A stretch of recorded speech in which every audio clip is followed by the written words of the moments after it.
Bugün sizə qış Olimpiya oyunlarında ən çox sevilən idman növlərindən biri olan buz hokkeyi haqqında danışacağıq.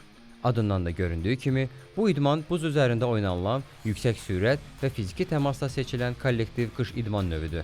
Oyun iki komanda arasında keçirilir və hər komandada eyni anda buz üzərində 6 oyunçu olur.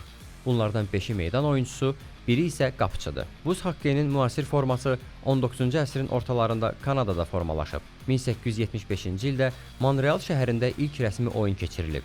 Daha sonra idman növü sürətlə Avropa ölkələrinə və Amerika Birləşmiş Ştatlarına yayılıb.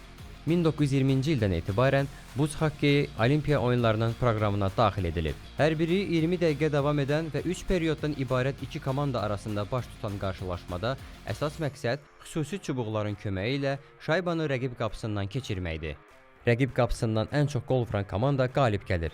Heç-heçə zamanı isə əlavə vaxt və ya penalti seriyası oynanılır. Sərt qayda pozuntularına görə isə oyunçular 2, 5 və ya 10 dəqiqəli cəzalanırlar. Oyunun yüksək tempi, sərt mübarizə və ani hücumlar onu azarkeşlər üçün xüsusi maraqlı edir. Buz hokkeyi tarixən bir sıra ölkələrin idman mədəniyyətində xüsusi yer tutur.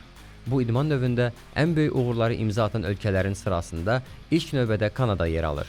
Buz hokkeyinin vətəni hesab olunan Kanada, Olimpiya oyunları və dünya çempionatlarında qazandığı çoxsaylı titullarla lider mövqeyini qoruyur. Amerika Birləşmiş Ştatları buz hokkeyində güclü infrastrukturu və peşəkar liqaları ilə seçilir. Amerika Hokkey Məktəbi beynəlxalq arenada daim favoritlər sırasında yer alır.